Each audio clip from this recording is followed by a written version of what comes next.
বিসমিল্লাহির রহমানির রহিম। সুপ্রিয় দর্শক শ্রোতা, আজকে আমরা যে বিষয়টি নিয়ে কথা বলবো সেটি হলো মোবাইলে বিবাহ। আমাদের সমাজে বর্তমানে মোবাইলে বিবাহের প্রচলন অনেক বৃদ্ধি পেয়েছে। মোবাইলে আমরা অনেকেই বিবাহ সংগঠিত করে থাকি। আসলে জানার বিষয় হলো মোবাইলে কি বিবাহ সংগঠিত হয়, বিবাহ সহি হয় নাকি বিশুদ্ধ হয় না, এই বিষয়টি নিয়ে আজকে আমরা কথা বলবো। শুরুতেই আমরা যে কথাটি বলবো সেটি হলো মোবাইলের মাধ্যমে বিবাহ সংগঠিত হওয়ার কোনো সহি বা বিশুদ্ধ পদ্ধতি নেই। আমরা অনেকে ভিডিও কলের মাধ্যমে অথবা অডিও কলের মাধ্যমে বিবাহ করে থাকি। ছেলের পক্ষ থেকে অথবা মেয়ের পক্ষ থেকে আমরা কবুল শুনে থাকি মোবাইলের মাধ্যমে। মোবাইলের মাধ্যমে যদি ছেলের পক্ষ থেকে কবুল নেওয়া হয়, ছেলে বিদেশে থাকে, তাহলে এভাবে বিবাহ সংগঠিত হয় না, এভাবে বিবাহ হয় না।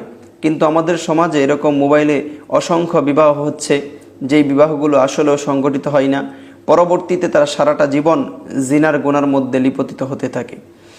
এজন্য আজকে আমরা জানবো যে মোবাইলে বিবাহর সঠিক কোনো পদ্ধতি আছে কিনা। সুপ্রিয় দর্শক শ্রোতা, মোবাইলের মাধ্যমে সহি পদ্ধতিতে বিবাহ সংগঠিত করা সম্ভব নয়। তবে মোবাইলের মাধ্যমে দুইটি স্রোত আছে, যেই দুই স্রোতে মোবাইলের মাধ্যমে উকিল নিযুক্ত করা যায়।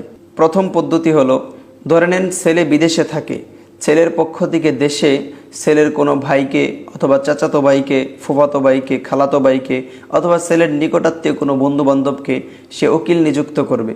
বলবে, আমার পক্ষ থেকে আমার বিবাহের উকিল তোমাকে বানাইলাম, তুমি আমার পক্ষ হয়ে তুমি বিবাহ কবুল করবে অথবা ইজাব করবে, প্রস্তাব পেশ করবে। তখন ছেলের পক্ষ থেকে যাকে উকিল নিযুক্ত করা হলো, সে উকিল দুইজন সাক্ষীর উপস্থিতিতে এই কথা মেয়ের কাছে প্রস্তাব করবে, আমি অমুক ছেলের পক্ষ থেকে উকিল নিযুক্ত হয়ে তোমার কাছে বিবাহের প্রস্তাব করছি। তখন মেয়ে এই কথা বলবে যে আমি অমুক ছেলের পক্ষ থেকে তোমাকে উকিল মেনে আমি তার বিবাহকে কবুল করছি। এভাবে বললেই বিয়ে সংগঠিত হয়ে যাবে। দ্বিতীয় সুরত বা পদ্ধতি হলো, ছেলের পক্ষ থেকে যে ছেলে বিদেশে থাকে তার পক্ষ থেকে মেয়েকে উকিল নিযুক্ত করা হবে, যে কনে তাকেই বিবাহের উকিল নিযুক্ত করা হবে। অতঃপর মেয়ে দুইজন সাক্ষীর উপস্থিতিতে বলবে, আমি অমুক ছেলের পক্ষ থেকে উকিল নিযুক্ত হয়ে আমি আমাকে প্রস্তাব করলাম। অতঃপর মেয়ে আবার বলবে, আমি অমুকের মেয়ে অমুক ছেলের পক্ষ থেকে উকিলকে আমি কবুল করলাম। এভাবে বললে তাদের বিবাহ সংগঠিত হবে। তাহলে এখানে স্পষ্ট হয়ে গেল, মোবাইলের মাধ্যমে শুধু উকিল নিযুক্ত করা যায়, মোবাইলের মাধ্যমে কবুল বলে অথবা বিবাহের প্রস্তাব করে বিবাহ সংগঠিত করা যায় না।